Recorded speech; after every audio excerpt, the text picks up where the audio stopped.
Olá pessoal, nós vamos dar início hoje ao capítulo 3 do livro Ladrões de Sonhos de Rick Renner. O capítulo 3 é intitulado O Comportamento da Verdadeira Fé.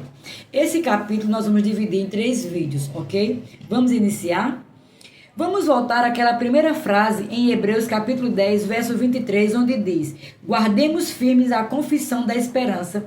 Na versão King James, encontramos a palavra nossa, em nossa esperança, em itálico, o que significa que ela não aparece realmente no idioma original. Devemos guardar firme em nossos corações a palavra que Deus nos falou e entrar em alinhamento divino com ela. Essa palavra, quer seja uma citação direta da palavra de Deus escrita ou uma palavra muito específica que ele nos disse com relação à nossa vida, será sempre uma palavra de fé. A Bíblia fala conosco muito fortemente sobre a fé em Hebreus capítulo 11, verso 1. Ora, a fé é a certeza de coisas que se esperam, a convicção de fatos que se não veem. Embora alguns possam dizer que Hebreus capítulo 11, verso 1 é uma definição da fé, vejo isso como uma descrição do comportamento da fé. Desenvolva a fé de um bulldog. Quero especialmente que você observe a palavra certeza nesse versículo. Ela é a tradução do grego upostasis, que é outra palavra composta. A primeira parte da palavra é upo, que significa ao lado de. A segunda parte é stasis, que significa ficar. Quando unidas, a nova palavra significa ficar de prontidão ou ficar ao lado de alguma coisa. Isso nos diz algo extremamente importante sobre a fé.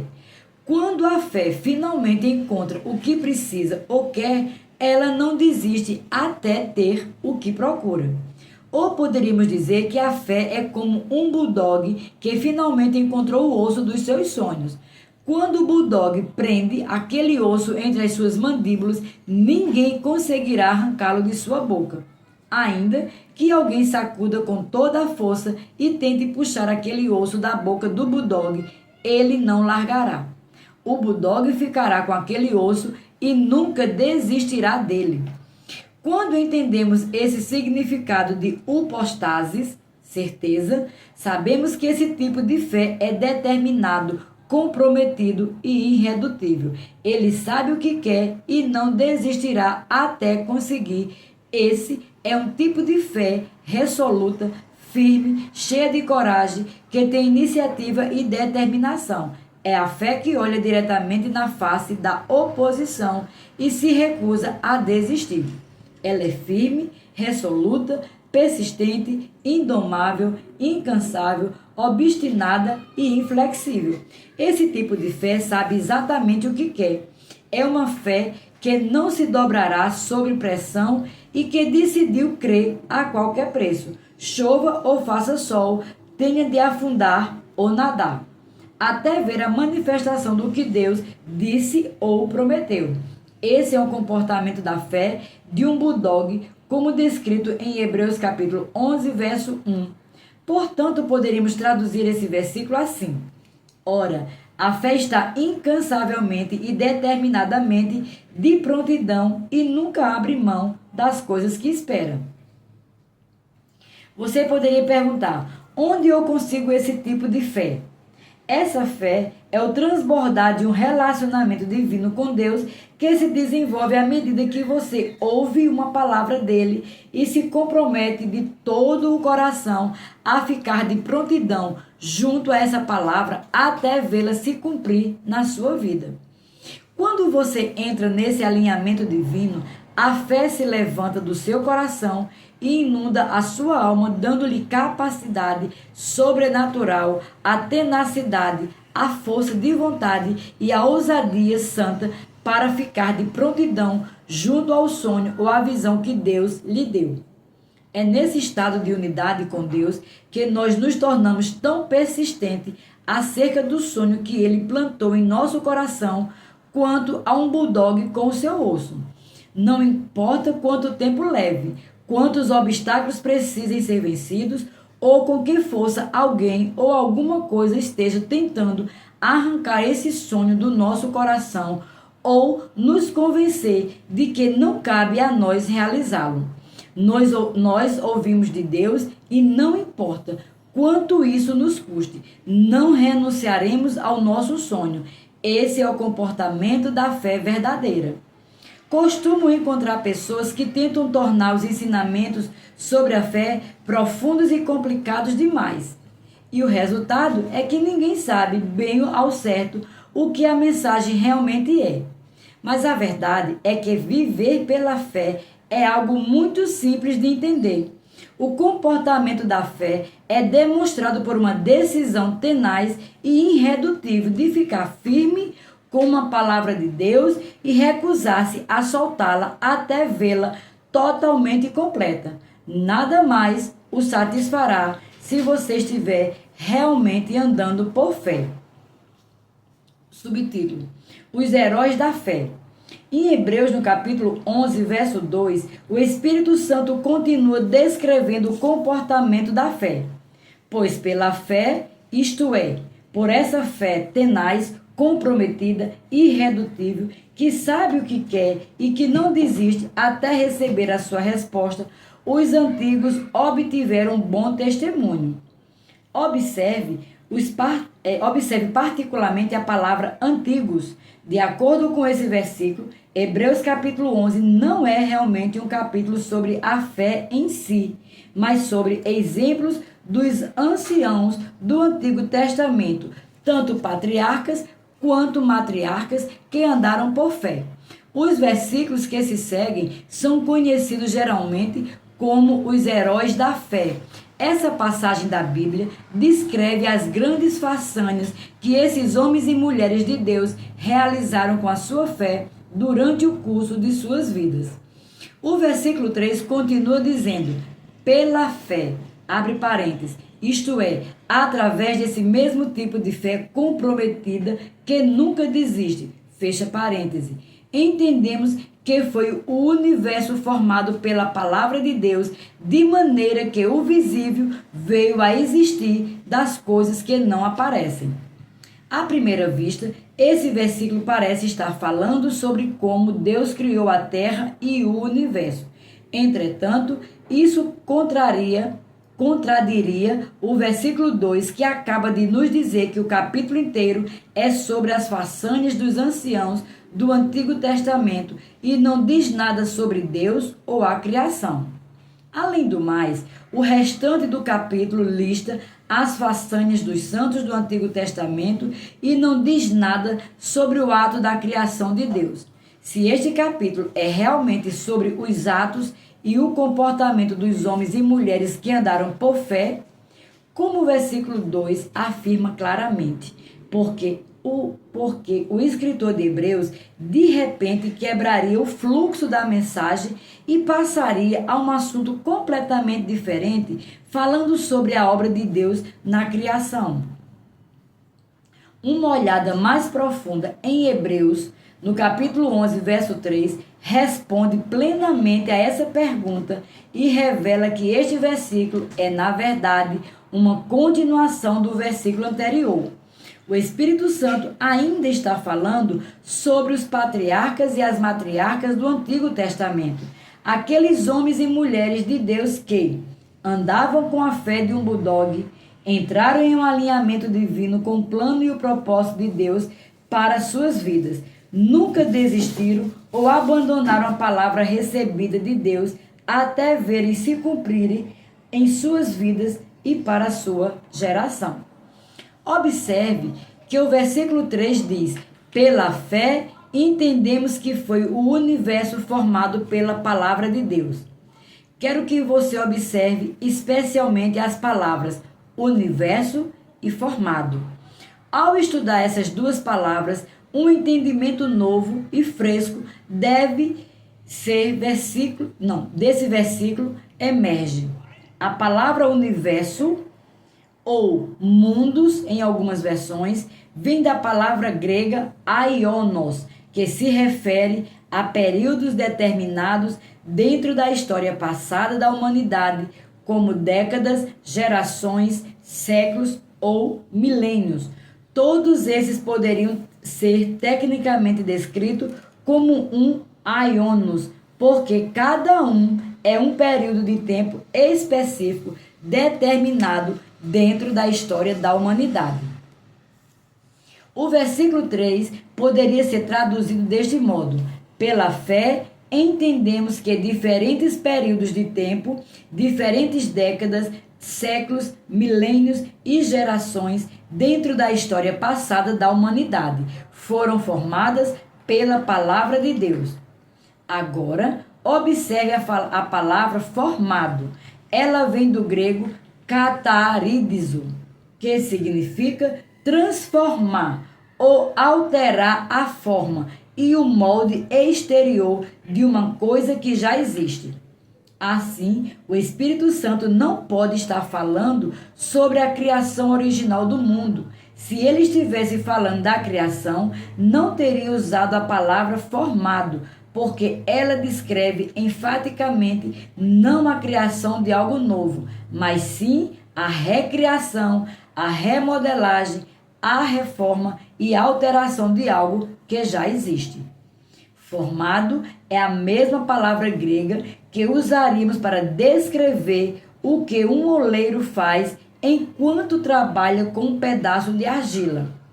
Se ele decidir mudar, remodelar e reformar a sua obra já existente, ele altera e transforma completamente essa argila em uma forma inteiramente nova. Ela é a mesma peça de argila, mas que agora tem uma aparência diferente. Ela tem uma nova forma, um novo modelo e um novo aspecto. Portanto, a palavra formado em Hebreus capítulo 11, verso 3, descreve a remodelagem, a alteração e a reforma de um mundo que já existe e não a criação original do mundo sobre a qual lemos em Gênesis no capítulo 1. Isso muda drasticamente o significado de Hebreus capítulo 11, verso 3. Esse versículo não é sobre o ato da criação, ele é sobre o ato de transformação. Tendo tudo isso em mente, o versículo poderia ser traduzido mais adequadamente deste modo: pela fé, entendemos que diferentes períodos de tempo, diferentes décadas, séculos, milênios e geração dentro da história passada da humanidade foram completamente e radicalmente alterados, remodelados e reformados pela palavra de Deus. Agora, quero que você observe a frase pela palavra de Deus. De acordo com o grego original, essa frase seria melhor traduzida desse modo: por uma palavra de Deus. O termo palavra aqui não é o grego logos. Em vez disso, foi extraído da palavra grega rema, que descreve alguma coisa que é dita claramente e de forma vívida em termos inconfundíveis e em linguagem inegável. No Novo Testamento, rema traz consigo a ideia de uma palavra avivada.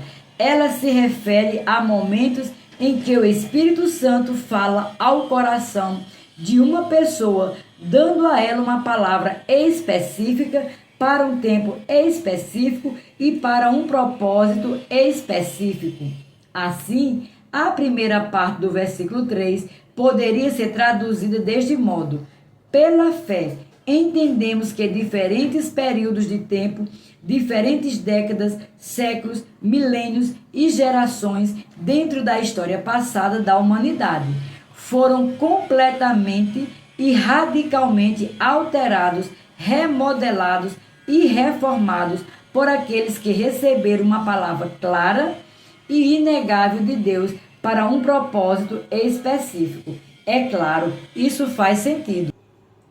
Todo esse capítulo é sobre pessoas que receberam uma palavra de Deus e a obedeceram, não importando o preço. Apesar das palavras de desânimos de outros, apesar da oposição, apesar das probabilidades que eram contra eles, esses homens e mulheres de Deus sabiam que haviam recebido uma palavra do Senhor e então se apegaram a ela com uma fé determinada. Eles se recusaram a abrir mão do que Deus havia prometido até verem a promessa se cumprir, assim como ele havia dito. Por causa da determinação deles, como a de um bulldog, esses homens e mulheres mudaram a história. A fé e a obediência deles à palavra rema que havia recebido fizeram com que os períodos de tempo em que viviam, sua década, sua geração, seu século, talvez até o seu milênio, fossem completa e radicalmente transformados em algo inteiramente novo. Por exemplo, Noé recebeu uma palavra de Deus sobre um dilúvio que destruiria o mundo de sua época. A palavra de Deus para Noé não foi um longo discurso, ela foi curta, concisa e direta ao ponto. Além do mais, não existe relato bíblico de que Noé tinha recebido uma palavra de Deus antes ou depois de ter recebido essa acerca do dilúvio. Na medida do que sabemos, essa pode ter sido a única palavra específica do céu que Noé recebeu. Deus não deu a Noé 50 páginas de instruções. Ele apenas deu ao seu homem uma diretriz muito simples. Construa um grande barco, porque um dilúvio está vindo. Recolha 2 animais de cada espécie e prepare-se para o percurso da sua vida. Vê Gênesis capítulo 6, do verso 13 ao 22. Vamos dar uma olhada mais de perto em Noé mais tarde, mas por ora quero indicar a resposta dele ao que Deus lhe disse. Noé sabia que havia ouvido de Deus e ele creu no que Deus lhe disse. Assim, Noé se comprometeu de todo o coração a obedecer a palavra que havia recebido do Senhor. Ele determinou em seu coração apegar-se a essa palavra do céu, independentemente de qualquer oposição, acusação ou difamação que encontrasse. E se recusou a ceder ou desistir. O resultado foi que esse único homem alterou, remodelou e reformou completamente a história da humanidade, porque se apegou a uma palavra de Deus na sua geração. E quanto a Moisés? Quando Moisés encontrou Deus na sarça ardente, na parte posterior do Monte Horebe, ele também recebeu uma palavra do céu. Como no caso de Noé, a palavra que Moisés recebeu não foi um longo discurso, era simples, curta, concisa e direta ao ponto. Deus disse a Moisés: quero que você vá até Faraó e diga a ele para deixar o meu povo ir. Vê Êxodo capítulo 3, do verso 2 ao 10. Moisés tremeu ao pensar em voltar ao Egito depois de tantos anos. Ele até argumentou com o Senhor dizendo: ah, Senhor, eu nunca fui eloquente, nem outrora, nem depois que falaste a teu servo, pois sou pesado de boca e pesado de língua. Êxodo capítulo 4, verso 10. Na essência, Moisés estava dizendo: mas, Senhor, este é um trabalho grande demais. Eu realmente acho que o Senhor faria bem em escolher outro homem. Não obstante, quando a conversa entre Moisés e Deus terminou, Moisés sabia que havia ouvido uma palavra do Senhor, e quando essa palavra divina criou raízes em seu coração, Moisés se ergueu em fé para fazer o que Deus havia ordenado. Contra todas as probabilidades, contra a perseguição, contra a oposição, contra as próprias forças do inferno, Moisés entrou em alinhamento divino com a palavra que recebera do céu e entrou na dimensão da fé de um bulldog. Quer Moisés tivesse ou não algum dia feito outra coisa certa em toda a sua vida, ele sabia que tinha de cumprir essa tarefa corretamente. Ele havia ouvido de Deus e, independentemente do risco do preço a ser pago, ele daria tudo de si, quer se levantasse o inferno ou uma inundação. Moisés se comprometeu de todo o coração a crer, a obedecer e a se apegar a essa palavra divina até vê-la cumprida. Porque esse único homem ficou firme em uma palavra de Deus no seu tempo e na sua geração. Sua obediência alterou permanentemente o curso da história, derrubando o domínio do império do Antigo Egito sobre o mundo do seu tempo. Mais tarde, entraremos em maiores detalhes sobre Moisés também. Hebreus 11 continua citando outros homens e mulheres que, durante o curso de suas vidas, receberam uma palavra de Deus.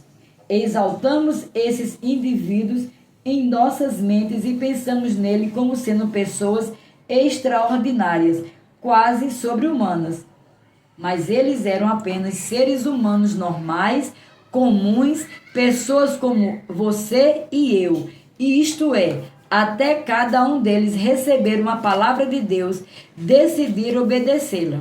Daquele momento em diante, foi a tenacidade de um bulldog e o tipo de fé irredutível que nunca desiste, demonstrada por eles, que lhes conquistou um lugar entre os heróis da fé, de Hebreus 11. Se esses homens e mulheres nunca tivessem agido com base na palavra que receberam de Deus, não saberíamos nada acerca deles hoje.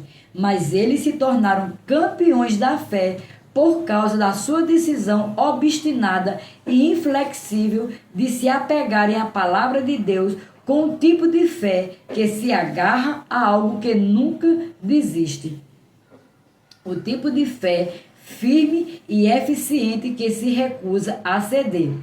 Em Hebreus, no capítulo 11, verso 32 a 34, o escritor acrescenta mais nome à lista dos heróis da fé. E que mais direi? Certamente me faltará o tempo necessário para referir o que há de respeito de Gideão, de Baraque, de Sansão, de Jefté, de Davi, de Samuel, dos profetas, os quais, por meio da fé, subjugaram reinos, praticaram a justiça e obtiveram a promessa e obtiveram promessas. Fecharam a boca de leões, extinguiram a violência do fogo, escaparam a fio da espada, da fraqueza tiraram força, fizeram-se poderosos em guerra, puseram em fuga exército de estrangeiro. A Bíblia está cheia de pessoas em nada diferentes de você e de mim, que ouviram a palavra de Deus, responderam com fé, entraram em alinhamento divino com o que Deus disse e, finalmente, viram a palavra dele se cumprir em suas vidas. E porque essas pessoas se comprometeram a crer e a tomar posse do que Deus havia prometido, elas mudaram a história. O mesmo princípio vale para a sua vida. Se Deus falar uma palavra ao seu coração e lhe disser para começar um negócio, comece um negócio. Se ele chamá-lo para o ministério, faça tudo o que puder para se preparar e responder a esse chamado.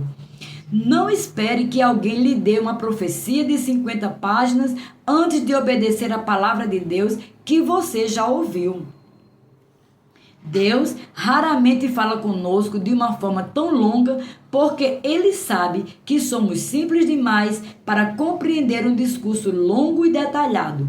Lembre-se da mensagem simples que Deus deu a Noé. Construa um barco. A palavra dele a Moisés também foi simples. Diga a Faraó para deixar o meu povo ir. Deus falará conosco ao nosso nível de uma maneira que possamos entender e geralmente irá direto ao ponto. Às vezes, as pessoas procuram Denise e eu e nos pedem para ler profecias que elas receberam para suas vidas. Algumas das profecias que lemos têm de 10 a 20 páginas, mas elas geralmente contêm uma mensagem básica. Faça isto, faça aquilo, obedeça-me neste assunto e veja o que eu farei. É claro, Deus com certeza tem o direito e a opção de falar com uma pessoa com uma palavra profética prolongada. Entretanto, muitas vezes, quando lemos uma profecia longa, fica evidente que a pessoa provavelmente ouviu uma palavra curta e simples de Deus, mas depois tentou vesti-la com termos mais espirituais para fazer com que ela soasse mais profunda e significativa aos olhos dos outros. Ao seguir a vontade de Deus para a sua vida, não tente ser tão complicado. A verdade é que será necessário cada centímetro de sua força e determinação para entrar em alinhamento com a palavra do céu, por menor que ela possa parecer. Mas quando você crê no que Deus disse de todo o coração e fizer exatamente como ele o instruiu a fazer, terá os mesmos resultados que Noé e Moisés tiveram. Você testemunhará o poder de Deus em operação para alterar, remodelar e reformar drasticamente sua família, sua igreja, seu negócio, sua cidade, sua nação e até sua geração para a glória de Deus. Encerramos aqui esse vídeo e continuaremos no próximo.